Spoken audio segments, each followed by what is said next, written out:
खबरों की शुरुआत करते हैं सरकार के कामकाज से। मुख्यमंत्री ने वीडियो कॉन्फ्रेंसिंग के जरिए न्यूज़ टुडे नेटवर्क के साथ सभी पत्रकारों से बातचीत की है। मुख्यमंत्री ने कहा कि प्रदेश में अभी तक लगभग 2 लाख के करीब प्रवासी लोग उत्तराखंड वापस लौट आए हैं। इनका विवरण तैयार किया जा रहा है। प्रदेश में केंद्र सरकार की गाइडलाइंस के अनुसार आने वालों की स्क्रीनिंग, टेस्टिंग, क्वारंटाइन की व्यवस्था की जा रही है। राज्य में कोरोना संक्रमण के मामले बढ़ रहे हैं, परंतु हमारी तैयारी है। लगभग 14,000 बेड संस्थागत फैसिलिटी में उपलब्ध हैं। आईसीयू वेंटिलेटर के साथ चिकित्सकों और पैरामेडिकल स्टाफ की संख्या में इजाफा किया गया है। प्रदेश की अर्थव्यवस्था को दोबारा गति देने के लिए बहुत सी आर्थिक गतिविधियों को शुरू किया गया है। रजिस्ट्री, स्टाम्प आदि से सरकार को राजस्व मिलने लगा है। युवाओं और प्रदेश में लौटे लोगों के लिए मुख्यमंत्री स्वरोजगार योजना प्रारंभ की गई है और बहुत सी कई योजनाओं पर लगातार काम किया जा रहा है। ग्रामीण अर्थव्यवस्था को मजबूत करने पर विशेष ध्यान दिया जा रहा है। औद्योगिक इकाइयों को संचालन की अनुमति दी गई है। साथ ही कोरोना संक्रमण की जांच बढ़ाए जाने के लिए देहरादून स्थित आईआईपी की प्रयोगशाला ने काम स्टार्ट कर दिया है, जिससे तेजी से कोरोना की जांच और इलाज अब संभव और हो सकेगा। खबर जनता जनार्दन के ट्रेन में सफ़र की। देश भर में शुरू की गई ट्रेन सेवाओं में अब एक और सेवा शुरू होगी। ये सेवा आम लोगों की पहली पसंद जनरल कोच है। रेलवे मंत्रालय ने देश भर में चल रही ट्रेनों में अब वातानुकूलित और स्लीपर क्लास की तरह सामान्य कोच के यात्रियों को भी सीटों का रिजर्वेशन उनका किया जाएगा। ट्रेन के समान कोच में जितनी सीटें होंगी उतने ही यात्रियों को टिकट दिए जाएंगे। अधिकारियों के मुताबिक यात्रियों को कोरोना वायरस के संक्रमण से बचने के लिए ये कदम उठाया जा रहा है। पहले ट्रेनों में समान कोचों के लिए आरक्षण की कोई व्यवस्था नहीं की गई थी। रेलवे की ओर से जनरल टिकट आवंटन करने की कोई सीमा भी तय नहीं की गई थी। देहरादून रेलवे स्टेशन अधीक्षक गणेश चंद ठाकुर ने बताया कि अब देहरादून से संचालित होने वाली सभी ट्रेनों में जितने भी समान कोच होंगे उनमें सीटों के अनुसार ही टिकट काउंटर से यात्रियों को टिकट जारी किए जाएंगे। सीटों के अतिरिक्त ट्रेनों में किसी और को यात्रा करने की इजाज़त नहीं होगी। नई ट्रेन व्यवस्था को इसको जल्द से जल्द लागू किया जाएगा। खबर कोरोना पीड़ित परिवार की दुख भरी कहानी की। हल्द्वानी के डॉक्टर सुशीला तिवारी अस्पताल में भर्ती चंपावत निवासी की कोरोना संक्रमित एक मरीज की मंगलवार को मौत हो गई थी, जिसके बाद पुलिस प्रशासन को युवक का अंतिम संस्कार लॉकडाउन के कारण राजपुरा के शमशान घाट में करना पड़ा। जानकारी के अनुसार युवक चंपावत जिले का रहने वाला था। दरअसल कुछ दिन पहले युवक बाहर से लौटा था, जिसके बाद युवक को गांव में ग्राम प्रधान द्वारा क्वारंटीन सेंटर में भर्ती कराया गया था। लेकिन कुछ दिन बाद युवक की जांच की गई तो युवक की रिपोर्ट कोरोना पॉजिटिव आ गई, जिसके बाद युवक को हल्द्वानी के सुशीला तिवारी अस्पताल में भर्ती करा दिया गया और मंगलवार की सुबह युवक की कोरोना के कारण मौत हो गई। ग्राम प्रधान के अनुसार गांव वालों का कहना है कि शव को पहाड़ ना लाया जाए, जिस कारण पुलिस प्रशासन द्वारा शव को राजपुरा हल्द्वानी के शमशान घाट में ही दाह संस्कार करना पड़ा। और दुर्भाग्यवश लॉकडाउन के कारण नियमों व गाड़ियों की व्यवस्था न हो पाने के कारण परिवार वाले अंतिम समय में भी मृतक का चेहरा नहीं देख पाए। बताया जा रहा है कि मृतक के 2 बेटे हैं। उनकी उम्र 12 व 13 वर्ष है, जो अभी पहाड़ में ही हैं। खबर कोरोना के 2.5 साल की।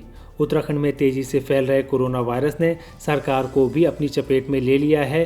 प्रदेश के पर्यटन मंत्री सतपाल महाराज और उनके परिवार भी इन दिनों कोरोना से जंग लड़ रहे हैं। प्रदेश में संक्रमित मरीजों का आंकड़ा 1066 पहुंच गया है, जिसमें 795 एक्टिव केस हैं।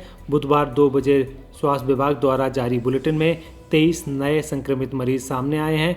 1029 कोविड-19 के सैंपल आज लिए गए हैं। सबसे अधिक 9 मरीज हरिद्वार जिले में मिले हैं। वहीं 7004 रिपोर्ट का अभी इंतज़ार है। प्रदेश में अभी तक 8 लोग कोविड-19 की चपेट में आकर अपनी जान गंवा चुके हैं। कोरोना बुलेटिन में जारी सूचना के मुताबिक चमोली में 4, देहरादून में 1, हरिद्वार में 9, नैनीताल में 1, पौड़ी गढ़वाल से 1, जबकि निजी लैब में 7 कोरोना संक्रमित मरीजों की पुष्टि हुई है। प्रदेश में अभी तक 25,385 कोरोना रिपोर्ट नेगेटिव आ चुकी हैं।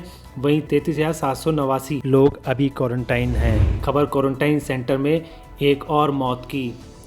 जनपद पौड़ी के क्वारंटाइन सेंटर देर रात एक महिला की मौत हो गई। महिला कुछ दिन पहले ही अपने परिवार के साथ दिल्ली से लौटी थी और थलीसैंण ब्लॉक में उन सभी को क्वारंटाइन किया गया था। बता दें कि ज़िले में क्वारंटाइन में अब तक 6 लोगों की मौत हो चुकी है। जानकारी के मुताबिक महिला कुछ दिन पहले अपने परिवार के 5 सदस्यों के साथ दिल्ली से थलीसैंण लौटी थी, जिसके बाद सभी को क्वारंटाइन कर दिया गया था। बीती 29 मई को महिला की बुखार होने के कारण स्वास्थ्य विभाग ने दवा दी थी, जिसके बाद महिला ठीक भी हो गई, पर मंगलवार देर रात अचानक ही महिला की तबीयत बिगड़ गई और क्वारंटाइन सेंटर में ही उसकी मौत हो गई। खबर डिग्री कॉलेज में इम्तिहानों की। कुमाऊं विश्वविद्यालय के स्नातक व स्नातकोत्तर कक्षाओं की सेमेस्टर की परीक्षा 20 जुलाई तक संपन्न करा ली जाएंगी, भले ही परीक्षा ऑनलाइन करानी पड़े या ऑफलाइन।